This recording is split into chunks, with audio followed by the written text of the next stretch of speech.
오늘도 하나님을 예배하시는 모든 분들에게 주님의 은혜가 함께 하시기를 주님의 이름으로 축원합니다. 주님과 복음에 대해 전혀 알지 못한 사울에게 이름이 알려지지 않은 다메섹의 무명의 그리스도인들이 모든 그리스도인들의 대적이었던 사울이 회심하여 세례받았다는 사실을 조금도 의심하지 않고 받아들였을 뿐만 아니라 자신들이 알고 있는 주님과 복음에 대한 모든 내용들을 온 중심을 다해서 며칠 밤낮을 그와 함께 기거하며 그에게 가르쳐 주었습니다. 다메섹에 있는 무명의 그리스도인들이 전하는 복음의 내용이 얼마나 사울의 심령을 뜨겁게 했는지 그 설명이 끝나는 즉시로 사울은 각 회당을 두루다니면서 복음을 전파했습니다. 특별히 사울은 각 회당에서 예수님께서 하나님의 아들이심을 증언했는데 이는 사울의 심령을 사로잡고 그의 가슴을 벅차게 만든 복음의 핵심이 바로 예수님께서 하나님의 아들이시라는 사실이었기 때문이었습니다.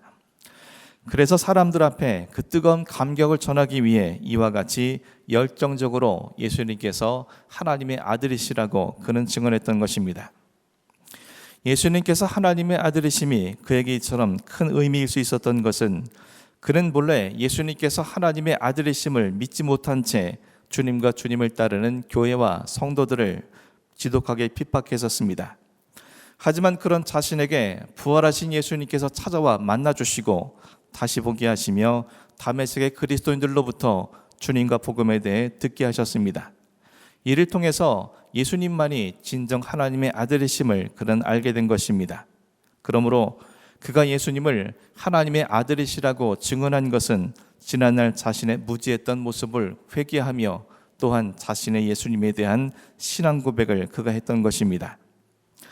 또 전해드는 복음을 통해 하나님의 아들이신 예수님께서 이 땅에서 행하신 모든 일들이 죄인 중에 괴수 같은 자신을 구원하시기 위해 행하신 일임을 그는 비로소 알게 되었습니다.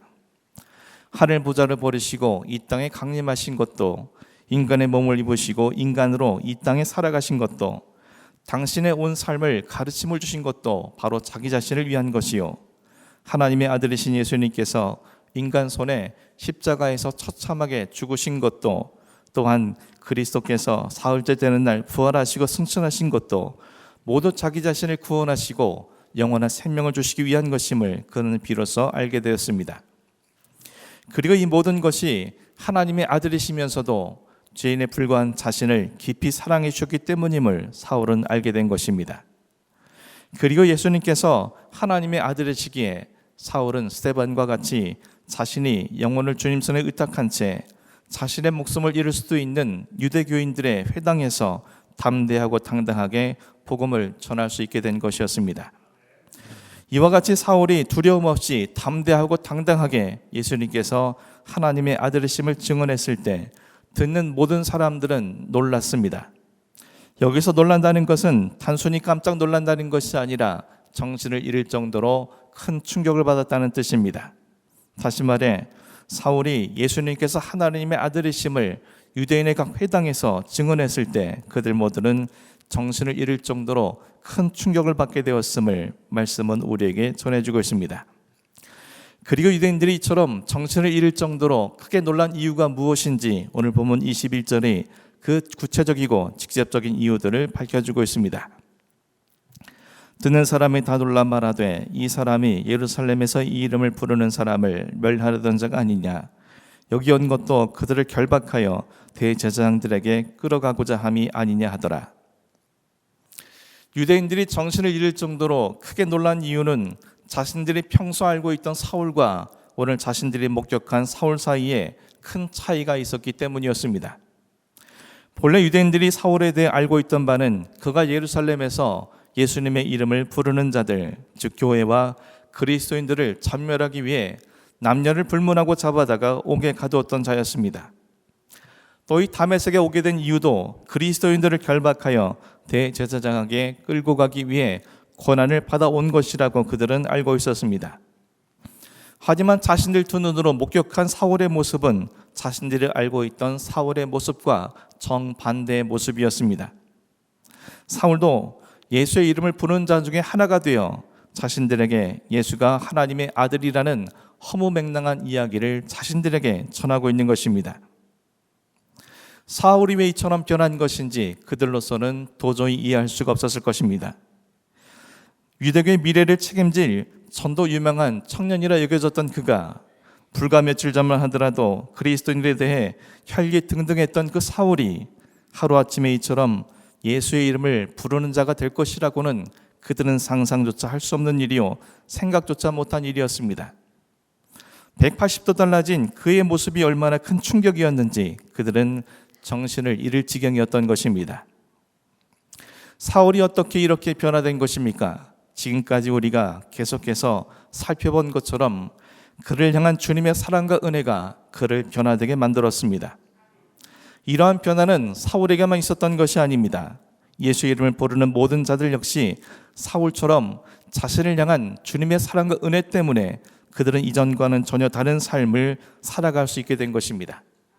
성경 속에는 이와 같은 사람들에 대한 온갖 증언들로 가득 채워져 있습니다. 그 대표적인 사람을 꼽으라면 우리는 누가복음 19장에 소개되어 있는 삭개오를 꼽을 수 있습니다. 삭개오는 부유한 성읍 여리고에 사는 사람입니다. 성경은 그에 대해서 세리장이요 큰 부자라고 소개하고 있습니다. 우리가 잘 알고 있듯이 당시 세리란 식민 통치를 하고 있는 로마를 위해 동족인 유대인들로부터 세금을 걷어 바치는 일을 했습니다. 하지만 당시 세리들은 정해진 것보다 더 많은 세금을 거두어 정해진 만큼의 세금은 로마에 바치고 나머지는 자신들이 착복을 했습니다.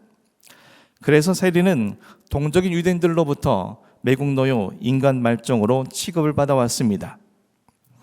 또 성경은 삭개오가 키가 작은 사람이라고 소개하고 있습니다. 하지만 여기서 키가 작다라는 표현은 신체적으로 작은 신장을 지녔다는 뜻이 아니라 선천적으로든 후천적으로든 장애를 입어서 키가 작아졌다는 뜻을 갖고 있습니다.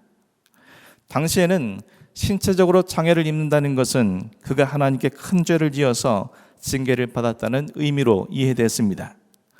그러므로 삭개오는 사람들로부터 하나님께 벌을 받아 장애를 갖게 된 부정한 자로 취급이 되어졌을 것입니다. 그러므로 그는 다른 사람들과는 달리 정상적인 직업을 가질 수 없었을 것이고 그는 하는 수 없이 남들이 꺼려하는 세리라는 직업을 갖게 되었을지도 모릅니다. 그리고 장애를 갖고 세리라는 부정한 직업을 가진 자신을 사람들로 함부로 대할 수 없도록 하기 위해 오랜 세월 남들보다 더 몇 배나 열심히 그는 악착같이 세리의 일을 행했을 것이고 남들보다 더 치열하게 돈을 모으는 일에 집중했을 것입니다. 그래야만 자신과 자신의 가정과 자신의 미래가 지켜질 수 있을 것이라고 그는 확신했을 것입니다. 그리고 결국 그는 여리고 세리들의 수장이 되었고 큰 부자가 되었습니다. 자신이 꿈꾸던 모든 것들이 현실로 이루어진 것입니다. 하지만 그는 전혀 만족스럽지도 또 행복하지도 않았습니다. 오히려 이루 말할 수 없는 깊은 공허함에 그는 빠지고 말았습니다.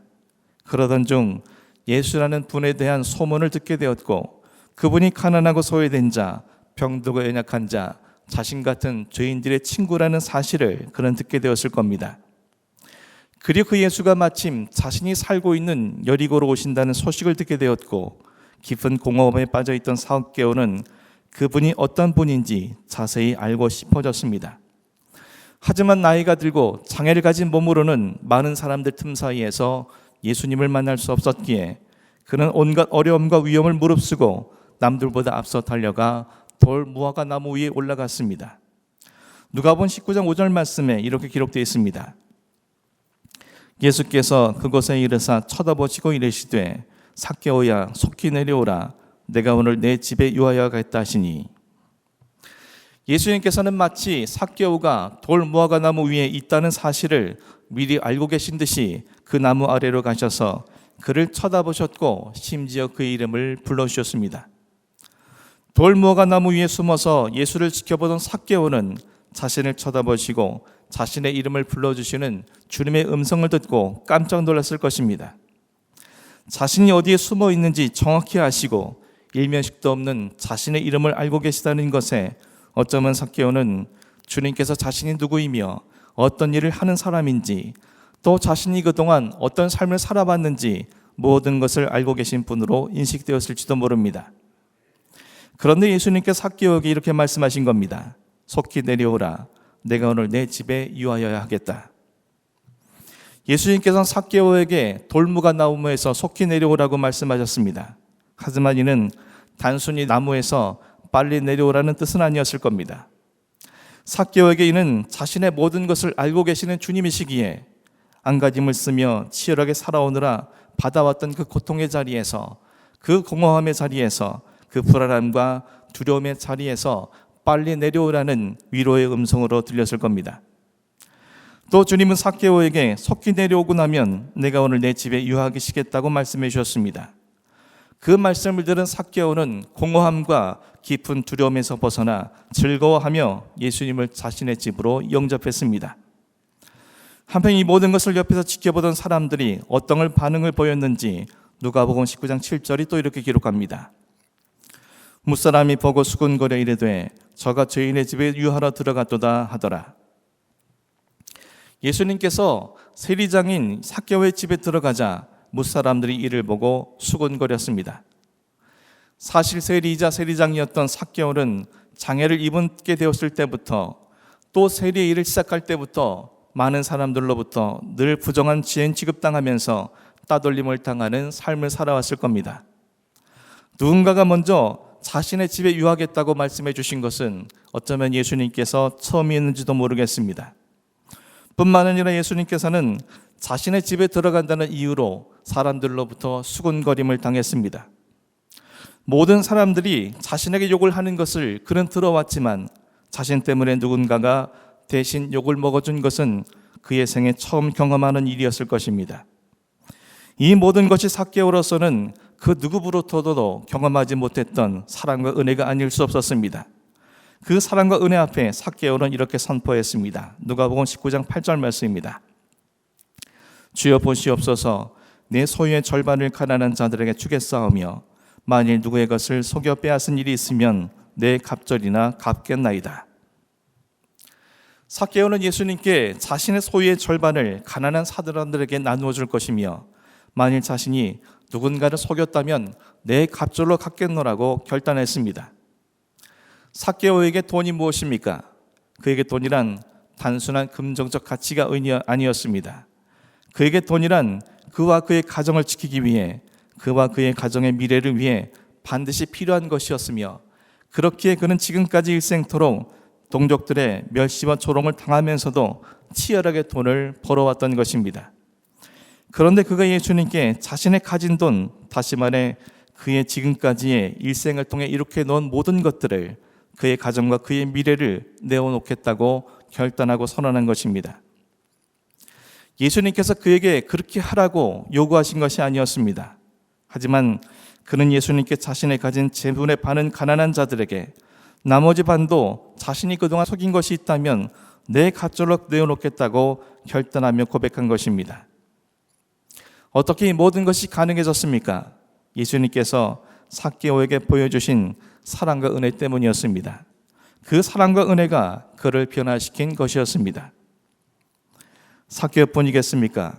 자신들의 목숨을 부지하기 위해 스승을 배신했던 제자들은 그럼에도 불구하고 부활의 주님으로 자신들을 찾아와 주신 주님의 은혜를 경험한 이후에 자신들의 목숨을 걸고 복음을 전하는 자가 되었습니다. 예수님의 제자인 것이 드러나면 사람들로부터 웃음거리가 되는 것이 두려워 숨겼던 아리마다 요셉은 자신을 이해해 주시고 용납해 주시는 주님의 사랑 앞에 예수님의 시신을 빌라도에게 내어줄 것을 요구하며 자신의 새 무덤에 장사함으로 자신의 주님의 제자인 것을 공개적으로 드러냈습니다. 자신들의 소유만을 위해 살아오던 사람들이 복음을 통해 주님의 사랑과 은혜를 깨닫게 된 이후에 그들은 자신의 모든 소유를 팔아 가난한 자들과 나누는 삶을 살게 되었습니다. 그리고 오늘 본문 속 사울도 예수님의 사랑과 은혜 때문에 주님의 대적에서 주님의 이름을 부르는 자가 되었음을 말씀은 우리에게 보여주고 있습니다. 이외에도 예수님의 이름을 부르는 수많은 사람들이 예수님의 사랑과 은혜 때문에 그들의 삶에 변화가 일어나고 그들의 변화된 삶 때문에 이 땅이 새로워지게 된 것임을 말씀은 우리에게 보여주고 있습니다. 사랑하는 성도 여러분, 여러분은 어떻습니까? 여러분들은 변화되었습니까? 사람들이 예수님의 이름을 부르는 여러분의 달라진 모습으로 인해 정신을 잃을 정도로 깜짝 놀란 적이 있습니까? 여러분의 가족들이, 여러분의 이웃들이, 여러분의 동료들이 여러분의 달라진 모습 때문에 그 마음에 큰 충격을 받은 적이 있습니까? 그 정도까지는 아니더라도 여러분의 삶의 변화를 통해 어떤 작은 울림이라도 사람들에게 준 적이 있습니까? 2020년도 6월 마지막 주일인 오늘로써 벌써 반이나 지나갔습니다. 우리는 2020년을 시작하면서 나름대로 저마다 올해만큼은 영적인 변화와 성장을 이루겠나라고 수많은 것을 결단하고 다짐하지 않았습니까? 그렇다면 지난 6개월 동안 여러분에게는 얼마만큼의 영적 변화가 있었습니까? 혹시 여전히 주님 만나기 전 삭개오처럼 사람들에게 무시당하거나 얕보이지 않기 위해 안간힘을 쓰며 치열하게 삶을 살아온 것뿐은 아니었습니까? 여전히 제자들처럼 주님보다는 내 생명을 소중히 여기면서 주님을 모르는 척 살아왔던 적은 없었습니까? 여전히 아리마대 요셉처럼 내가 예수 믿는 자라고 하면 세상으로부터 불이익을 당할까 봐 그리스도인이 아닌 척 살아갔던 적은 없습니까? 여전히 내 집과 땅을 넓히는 것에만 집중하면서 다른 사람들에게는 아랑곳하지 않는 그런 삶을 살고 있었던 것은 아닙니까? 우리는 왜 변화되지 못한 것입니까? 결국 우리가 진정으로 우리를 향한 주님의 사랑과 은혜를 알지도 경험하지도 믿지도 못한 까닭 아니겠습니까? 그렇다면 주님과 사랑의 은혜가 우리에게 부족했습니까? 그 사랑과 은혜가 우리를 향해 있지 않은 것입니까? 그렇지 않다는 것을 우리는 다 알고 있지 않습니까? 사랑하는 성도 여러분, 저 여러분 모두가 하나를 두루마리 삼고 바다를 먹물 삼아도 다 기록할 수 없는 무한의 은혜와 사랑을 날마다 경험하는 귀한 은혜가 부어지기를 주님의 이름으로 간절히 축원합니다. 그 은혜와 사랑 때문에 여러분의 변화되어지는 놀라운 능력의 삶이 나타날 수 있기를 주님의 이름으로 간절히 축원합니다. 그리하여서 삭개오가 주님의 그 은혜와 사랑을 경험했을 때 주여 보시옵소서라고 외치면서 기쁨으로 삶의 변화를 결단하고 고백했던 것처럼 우리 또한 주님 앞에 기쁨으로 주여 보시옵소서라고 결단하고 고백할 수 있는 놀라운 은혜가 있어지기를 주님의 이름으로 간절히 축원합니다. 2020년 남겨진 반년의 시간들 주님의 풍성한 은혜와 사랑이 여러분들에게 늘 함께 경험되어지므로 그 이름을 부르는 자답게 날마다 변화되어지고 그리하여 여러분의 곁에 있는 모든 사람들의 심령에 큰 충격과 큰 놀라움을 경험하고 그런 말미암아 그들 또한 우리와 더불어 은혜와 사랑 안에 거할 수 있는 놀라운 역사가 일어나기를, 그래서 2020년이 끝나는 날 주님께 큰 기쁨과 영광을 돌려드리는 여러분이 되기를 주님의 이름으로 간절히 축원합니다. 기도하겠습니다.